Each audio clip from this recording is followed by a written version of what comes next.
কিছু কিছু মানুষের ব্যবহার তাকে মনে রাখতে বাধ্য করে। তেমনই আজকের আমার এই ক্লায়েন্ট। আজকের আমি ফার্স্ট টাইম মিট করলাম ওনার সঙ্গে, কিন্তু এতটাই ভালো, এতটা মিশুকে উনি আমার স্টুডিওটা আজকের একদম মাতিয়ে রেখেছিলেন। কিছু কিছু সময় তো মনেই হচ্ছিল আমরা ফার্স্ট টাইম মিট করিনি। এতটাই মিষ্টি এবং এতটা হাসি খুশি একজন মানুষ। আমরা যখন কাজের প্রেশারে থাকি না, এই রকম মানুষদের সত্যিই প্রয়োজন। ও বাবা, আমি কে ডামা ফ্যান।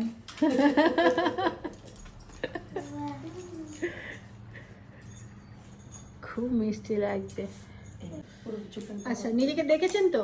একদম ঠিকঠাক লাগছে? হ্যাঁ, আমি চশমা পরি, চশমা পরে আমাকে ভালো লাগছে। হ্যাঁ। যদিও ম্যাডাম বলছেন যে আমাকে চশমা ছাড়া ভালো লাগছে। চশমা পরেই একবার দেখি। হ্যাঁ, নিশ্চয়ই। একদম দুরকম লুক কেন হয়ে যাক একবার। এই যে না, চশমা পরলেও ভালো লাগছে, মিষ্টি লাগছে। একদম যেরকম ভাবে বলেছিলাম, লাইট মেকআপ, একদম শাড়ি ফিটিং, একদম ঠিকঠাক চুল যেরকম ভাবে বলেছি, যা যা বলেছেন মোটামুটি সবটা পেয়েছেন তো? একদম পেয়েছি। আবার আসছি পরশু। Thank you, thank you.